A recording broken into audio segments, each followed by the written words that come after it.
আমন্ত্রণ প্রবাসের সংবাদে সাথে আছে আমি সারা মেহজাবিন। দেখছিলেন বিআরবি কেবলস সংবাদ শিরোনাম। এবার বিস্তারিত এবং শুরুতে ইরান ইসরায়েল সংঘাত প্রসঙ্গ।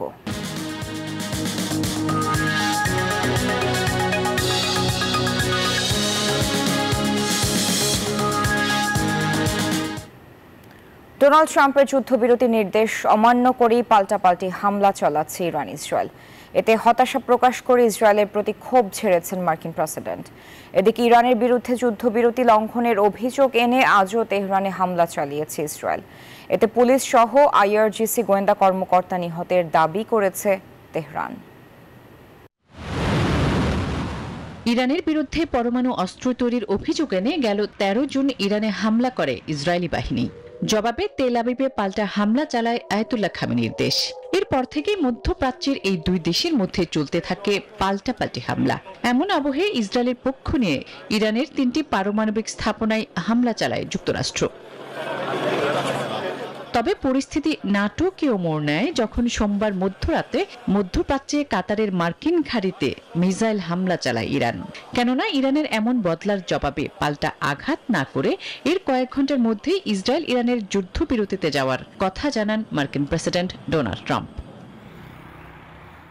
এতে ইরান ইসরায়েল খানিকটা অনীহা প্রকাশ করলেও পরে যুদ্ধবিরতিতে সম্মত হয়। তবে তেহরানের বিরুদ্ধে যুদ্ধবিরতি লঙ্ঘনের অভিযোগ তুলেছে ইসরায়েল। এমনকি ইরান থেকে আসা ক্ষেপণাস্ত্র শনাক্তের দাবিও করেছে নেতানিয়াহু সরকার। এদিকে যুদ্ধবিরতির মধ্যে ইরানে হামলা চালিয়েছে ইসরায়েলও। এতে পুলিশ সহ আইআরজিসি গোয়েন্দা কর্মকর্তা নিহতের দাবি করেছে তেহরান। এই ঘটনায় হতাশা প্রকাশ করেন ডোনাল্ড ট্রাম্প। এমনকি যুদ্ধবিরতি লঙ্ঘন করায় ইসরায়েলের প্রতি ক্ষোভ জানান মার্কিন প্রেসিডেন্ট। ইরান ইসরায়েল যুদ্ধবিরতি মানছে না, আমি খুব নাখুশ। তারা যুদ্ধবিরতি অগ্রাহ্য করছে। যদিও ইসরায়েলের ক্ষেপণাস্ত্র হামলার কথা অস্বীকার করেছে ইরান, তবে ইসরায়েলি বাহিনী যদি আবারও হামলা করে তাহলে পাল্টা জবাব দিতে ইরান প্রস্তুত বলেও সতর্ক করেছে তেহরান। যদিও ইরান ইসরায়েলের যুদ্ধবিরতি কতক্ষণ স্থায়ী হয় তা নিয়ে সন্দেহ প্রকাশ করেছে রাশিয়া। দুই দেশ যুদ্ধবিরতি লঙ্ঘন করায় হতাশ ডোনাল্ড ট্রাম্পও। এদিকে কাতার, সংযুক্ত আরব আমিরাত, কুয়েত ও বাহরাইনের আকাশসীমা পুনরায় খুলে দেওয়া হয়েছে। সোমবার মধ্যরাতে কাতারের সামরিক ঘাঁটিতে ইরানি ক্ষেপণাস্ত্র হামলার আগেই এসব দেশের আকাশসীমা বন্ধ করে দেওয়া হয়েছিল। আসমাতুলি, নিউজ 24। ইরান ইসরায়েল যুদ্ধ থামার সম্ভাবনা তৈরি হয়েও যেন থামছে না। এ নিয়ে কূটনৈতিক জটিলতা এখনো কাটেনি বলে মনে করছেন সাবেক রাষ্ট্রদূত হুমায়ুন কবির। এই যুদ্ধ বিশ্ব কূটনীতিকে জটিল পর্যায়ে নিয়ে গেছে বলে দাবি করেন তিনি। এদিকে সাবেক রাষ্ট্রদূত মুন্সি ফয়েজের মতে মার্কিন সমর্থন ও সহযোগিতায় যুদ্ধ শুরু হয়েছে, তাই এই যুদ্ধ তাদেরই থামাতে হবে। তবে এই যুদ্ধে বাংলাদেশের ভারসাম্যপূর্ণ সম্পর্ক বজায় রাখাকে ইতিবাচক হিসেবে দেখছেন বিশ্লেষকরা। বিস্তারিত জানাচ্ছেন প্রমা চৌধুরী। মধ্যপ্রাচ্যে নতুন যুদ্ধ, ইরান ইসরায়েলের সংঘাত শঙ্কায় ফেলেছে পুরো বিশ্বকে। বিশ্ব অর্থনীতিতে নেতিবাচক প্রভাব, কূটনৈতিক সমীকরণকে জটিল করা সহ মধ্যপ্রাচ্যকে অস্থিতিশীল অবস্থায় নিয়ে গেছে এই যুদ্ধ। ট্রাম্পের যুদ্ধবিরতি ঘোষণায় চলমান যুদ্ধ থামাতে দুদেশ সম্মত হলেও সহজে জটিলতা কাটবে না বলে ধারণা করছেন সাবেক রাষ্ট্রদূত হুমায়ুন কবির। মধ্যপ্রাচ্যে গত 2-3 দশক ধরে যে বিবর্তন চলছে সেটা কিন্তু এখনো চালু আছে এবং এই মুহূর্তে ইসরায়েল এবং ইরান যুদ্ধবিরতিতে রাজি হলেও জটিলতা শেষ হয়নি। মার্কিন যুক্তরাষ্ট্রের সাথে ইরানের নানা চুক্তিতে মতবিরোধে এই যুদ্ধের সূত্রপাত এবং এই যুদ্ধ থামাতে তাদের সমর্থনই মূল বলে মনে করছেন আরেক সাবেক রাষ্ট্রদূত মুন্সি ফয়েজ। মার্কিন নির্দেশে এই কাজটি করেছে ইসরায়েল অবশ্য সবসময় মুখিয়ে থাকে কিভাবে একটু ইরানকে বা অন্য কোথাও একটু খোঁচা মারা যায়। উদ্দেশ্যটা হচ্ছে ইরানকে চাপের মুখে কিছু নতি স্বীকার করানো। যুদ্ধের এই বাস্তবতায় ইরান ও আমেরিকার সঙ্গে কূটনৈতিক দিক থেকে ভারসাম্যপূর্ণ সম্পর্ক বজায় রেখে চলছে বাংলাদেশ, যাকে অনেকটা ইতিবাচক হিসেবেই দেখছেন এই দুই কূটনীতি বিশ্লেষক। আমরা তো ইরানের সাথে কূটনৈতিক সম্পর্ক আছে, মার্কিন যুক্তরাষ্ট্রের সাথে আমাদের ইন্ডিপেন্ডেন্ট রিলেশনশিপ আছে। এই সংঘাতের কারণেও কোনো ধরনের পরিবর্তন আনবার মতো কোনো সুযোগ বা প্রয়োজন আছে বলে মনে করছি।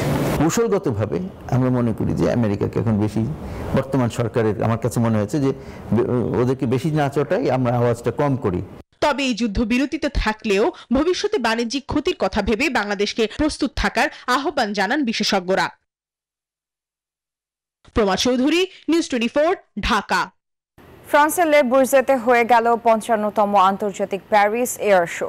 7 দিনের এই এয়ার শোতে 48টি দেশের বিশ্বখ্যাত উড়োজাহাজ নির্মাতা প্রতিষ্ঠান দেখিয়েছে আধুনিক প্রযুক্তির ঝলক আর আকাশে উড়ার নতুন স্বপ্ন। ফ্রান্স থেকে মামুন মাহিনের তথ্যচিত্রে desk report. Paris air show যেন প্রযুক্তির এক মহামঞ্চ। কি নেই এখানে? রয়েছে হাইপারসনিক প্রযুক্তি, কৃত্রিম বুদ্ধিমত্তা, কৃত্রিম উপগ্রহ, মহাশূন্য প্রযুক্তি এবং পরবর্তী প্রজন্মের jet engine. Paris air show কেবল সামরিক বাহিনীর জন্য নয়, এটি একটি বিশাল মঞ্চ যেখানে বিভিন্ন দেশের প্রযুক্তি, বাণিজ্য, কূটনীতি এবং বেসামরিক বিমান পরিবহন কর্তৃপক্ষের বিশাল জমায়েত। It's a new generation 6-ton aircraft, which is a military helicopter, which will equip the 3 French forces, Army, Navy and Air Force. 16 June থেকে 22 জুন 7 দিনের এই আয়োজন শুধু প্রযুক্তির প্রদর্শনী নয়, বরং এটি ছিল আকাশ জয় করার স্বপ্নের উৎসব। তবে এই এয়ার শোতে অনাকাঙ্ক্ষিত ঘটনাও ঘটে। ফ্রান্সের নিরাপত্তা নীতিমালা লঙ্ঘন করে আক্রমণাত্মক অস্ত্র প্রদর্শনের দায়ে ইসরায়েলের 4টি প্রধান অস্ত্র প্রস্তুতকারক প্রতিষ্ঠানের স্টল বন্ধ করে দেয় আয়োজক কর্তৃপক্ষ। এতে প্যারিস ও তেল আবিবের মধ্যে কূটনৈতিক উত্তেজনা দেখা দেয়। ফ্রান্সের প্রেসিডেন্ট ইমানুয়েল ম্যাক্রো ইসরায়েলের আত্মরক্ষার অধিকারকে সমর্থন করলেও ইরানের উপর হামলার বিষয়ে দ্বিমত প্রকাশ করেন। Desk report, news 24। যুক্তরাষ্ট্রের মিশিগানে বাংলাদেশি কমিউনিটির সাথে মতবিনিময় করেছে মিশিগানের ওয়ারেন সিটি পুলিশ ডিপার্টমেন্ট ও ওয়ারেন সিটি ক্রাইম কমিশনের উচ্চপদস্থ কর্মকর্তারা। সভাটি আয়োজন করে বাংলাদেশ অ্যাসোসিয়েশন অফ মিশিগান বাম। জাবেদ চৌধুরীর সভাপতিত্বে এবং কবির সুমনের সঞ্চালনায় এতে বক্তব্য রাখেন বাংলাদেশি কমিউনিটি নেতা খাজা শাহাব আহমেদ, ইঞ্জিনিয়ার আহাদ আহমদ, সাব্বির খান, তাহমিদ হাসান চৌধুরী, শারমিন তানিম। পারিবারিক সহিংসতায় ভিকটিমকে সহায়তা প্রদান সহ সভায় নানা বিষয় তুলে ধরেন পুলিশ কর্মকর্তারা। এছাড়াও কমিউনিটির নেতারা নতুন প্রজন্মকে মাদক থেকে রক্ষা করতে সন্তানদের প্রতি আরও দায়িত্বশীল হওয়ার আহ্বান জানান।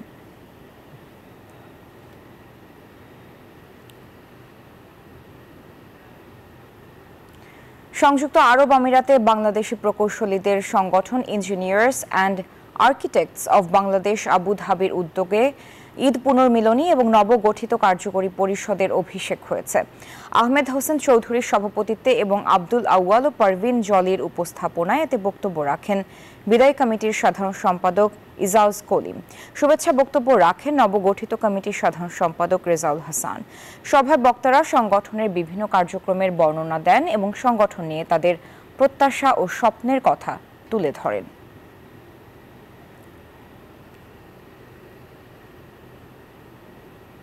জুলাই অভ্যুত্থানে আশুলিয়ায় 6 মরদেহ পোড়ানোর মামলায় 16 জনের জড়িত থাকার প্রমাণ পেয়েছে ট্রাইব্যুনালের তদন্ত সংস্থা। এই মামলায় অভিযোগ গঠনের শুনানি আগামী 2 জুলাই। অন্যদিকে জুলাই গণহত্যা মামলায় পলাতক শেখ হাসিনা ও আসাদুজ্জামান কামালের পক্ষে আইনজীবী নিয়োগের নির্দেশ দেন আন্তর্জাতিক অপরাধ ট্রাইব্যুনাল। পরে সাবেক পিপি আমির হোসেনকে আইনজীবী নিয়োগ দেওয়া হয়। জুলাই আগস্টের গণহত্যা কতটা নৃশংস ছিল তার অন্যতম বড় উদাহরণ আশুলিয়ায় 6 জনের মরদেহ পোড়ানোর ঘটনা, যেখানে স্বৈরাচার পতনের দিন 5 আগস্ট 6 শিক্ষার্থীকে একটি ভ্যানে তুলে আগুন দেয় পুলিশ, যাদের একজন তখনও জীবিত ছিলেন। মরদেহ পোড়ানোর মামলায় গ্রেপ্তার পুলিশ কর্মকর্তা আব্দুল্লাহিল কাফি, শহীদুল ইসলাম সহ 7 জনকে মঙ্গলবার হাজির করা হয় ট্রাইব্যুনালে। গত 19 জুন এই মামলার তদন্ত রিপোর্ট হাতে পায় ট্রাইব্যুনাল। প্রতিবেদনে মোট 16 জনের সম্পৃক্ততা মিলেছে।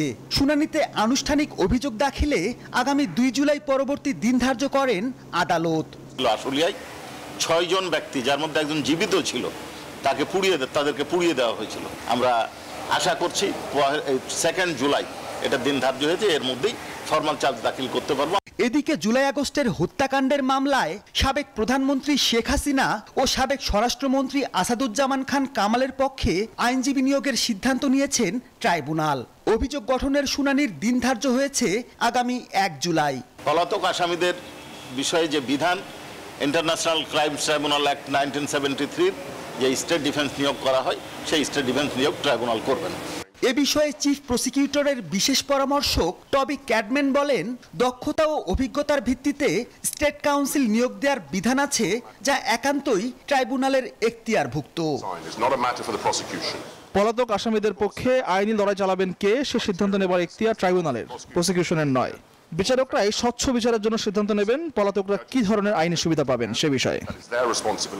এছাড়া গুমের মামলায় শেখ হাসিনা, সাবেক সেনা কর্মকর্তা জিয়াউল হাসান সহ 7 জনের বিরুদ্ধে আগামী 24 আগস্ট তদন্ত প্রতিবেদন দাখিলের দিন ধার্য করেছেন ট্রাইব্যুনাল।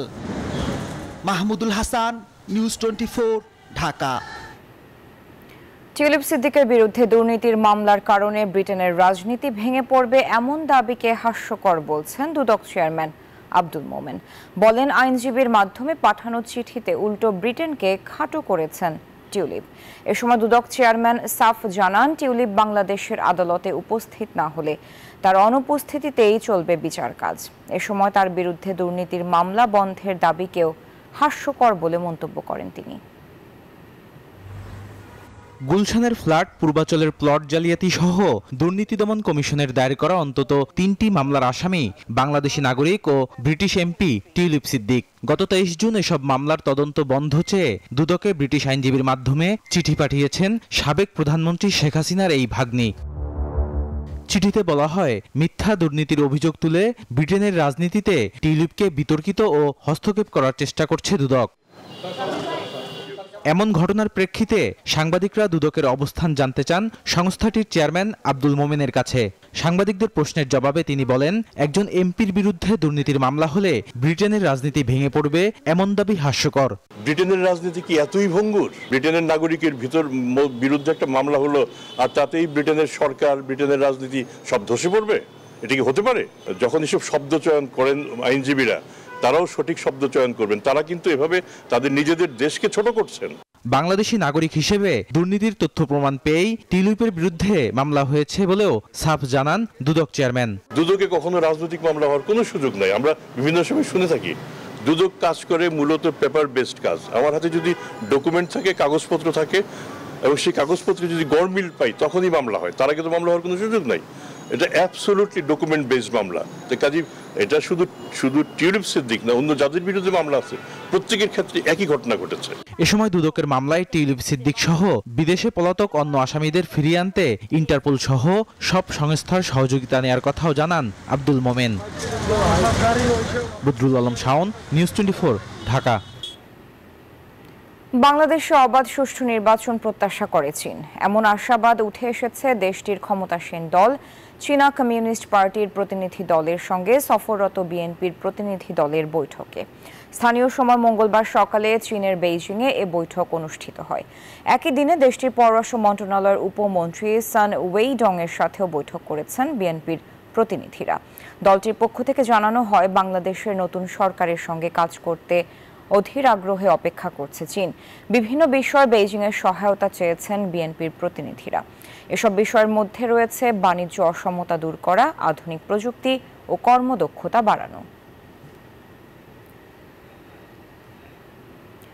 মব জাস্টিস নয়, আইনসম্মতভাবেই অপরাধীদের বিচার চায় বিএনপি।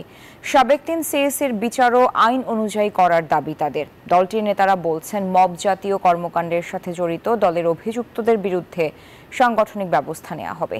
এ ধরনের অপরাধীদের চিহ্নিত করে আইনগত ব্যবস্থা নিতে সরকারের প্রতি আহ্বানও জানান তারা। ব্রাহ্মণবাড়িয়া জেলা বিএনপির নবগঠিত কমিটির নেতাকর্মীদের সঙ্গে নিয়ে শহীদ রাষ্ট্রপতি জিয়াউর রহমানের সমাধিতে শ্রদ্ধা জানাতে আসেন বিএনপির সিনিয়র যুগ্ম মহাসচিব রুহুল কবির রিজভী। পরে গণমাধ্যমের মুখোমুখি হন তিনি। বলেন, দলের কেউ মব জাস্টিসে অভিযুক্ত হলে নেওয়া হবে সাংগঠনিক ব্যবস্থা। সেই সাথে সাবেক 3 সিএসির বিচার আইনসম্মতভাবে হোক, এমনটাই চায় তারা। যারা দিনের ভোট রাত্রে করেছে, যারা দাবি নির্বাচন করেছে, যারা বিরোধী দলের মনোনয়ন প্রত্যাশীকে সে মনোনয়ন জমা দিতে পারেনি, এর জন্য দায়ী এই 3 নির্বাচন কমিশন। তাদের আইনসঙ্গতভাবে বিচার হোক। তাদের বিরুদ্ধে মামলা হয়েছে, সেই মামলা অনুযায়ী বিচার হোক। কিন্তু কারো হাতে আইন তুলে নেওয়ার কোনো অধিকার নেই। এদিকে রাজধানীর উত্তরায় এক কর্মসূচিতে অংশ নিয়ে বিএনপির ভাইস চেয়ারম্যান আব্দুল আওয়াল মিন্টু অভিযোগ করেন, নির্বাচিত সরকার না থাকাতেই দেশে মব জাস্টিস হচ্ছে। দেশে যদি নির্বাচিত সরকার না থাকে তাহলে সেই দেশ উন্নয়ন হয়েছে এরকম কোন দৃষ্টান্ত আপনারা দেখাতে পারবেন না। ওই দেশে এরকমই হয় মব জাস্টিস। আর এই মব জাস্টিস কারা শুরু করছে আপনারা ভালো করে দেখেন। আমরা দাবি করি যারা এই মব জাস্টিসের সাথে জড়িত তাদের সবাইকে আইনের আওতায় আনা হোক। পরে সাধারণ মানুষের মাঝে রাষ্ট্র মেরামতে বিএনপির 31 দফা সম্বলিত লিফলেট বিতরণ করেন তিনি। ফজলে রাব্বি সৌরভ, নিউজ 24, ঢাকা। অবশেষে দাঁড়িপাল্লা প্রতীক সহ নিবন্ধন ফিরে পেল বাংলাদেশ জামায়াত ইসলামী। মঙ্গলবার নির্বাচন কমিশন সচিব আখতার আহমেদ স্বাক্ষরিত প্রজ্ঞাপন জারি করা হয়। প্রজ্ঞাপনে বলা হয়, আদালতের আদেশের প্রেক্ষিতে বাংলাদেশ জামায়াত ইসলামীর নিবন্ধন বাতিলের বিষয়ে নির্বাচন কমিশন প্রকাশিত 2018 সালের 28 অক্টোবরের প্রজ্ঞাপনটি বাতিল করে দলটির নিবন্ধন দলীয় প্রতীক সহ পুনর্বহাল করা হলো। এর আগে 2008 সালে দলটিকে 14 নম্বর দল হিসেবে নিবন্ধন দিয়েছিল নির্বাচন কমিশন।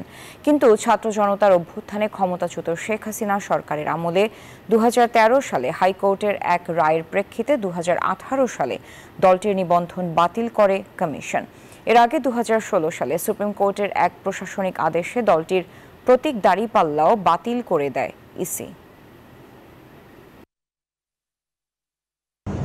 আজ বাংলাদেশ নির্বাচন কমিশন বাংলাদেশ জামায়াত ইসলামীর নিবন্ধন দাঁড়িপাল্লা প্রতীক সহ আনুষ্ঠানিকভাবে ফিরিয়ে দিল। এই প্রক্রিয়ার সঙ্গে সংশ্লিষ্ট সকলকেই আমি আইনজীবী হিসেবে আমার পক্ষ থেকে ধন্যবাদ জানাচ্ছি।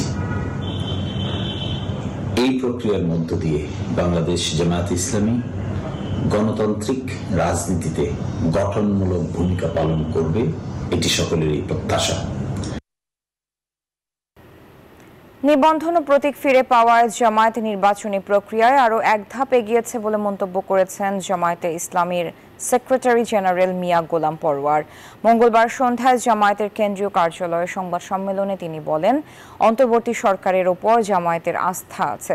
এ সময় এই নির্বাচন কমিশনের অধীনে সুষ্ঠু নির্বাচন সম্ভব জানিয়ে কমিশনকে নিরপেক্ষ ভূমিকা রাখার আহ্বান জানান তিনি। নিবন্ধন ফিরে পেয়ে দেশবাসী সহ সংশ্লিষ্ট সবাইকে ধন্যবাদ জানিয়েছে জামায়াত।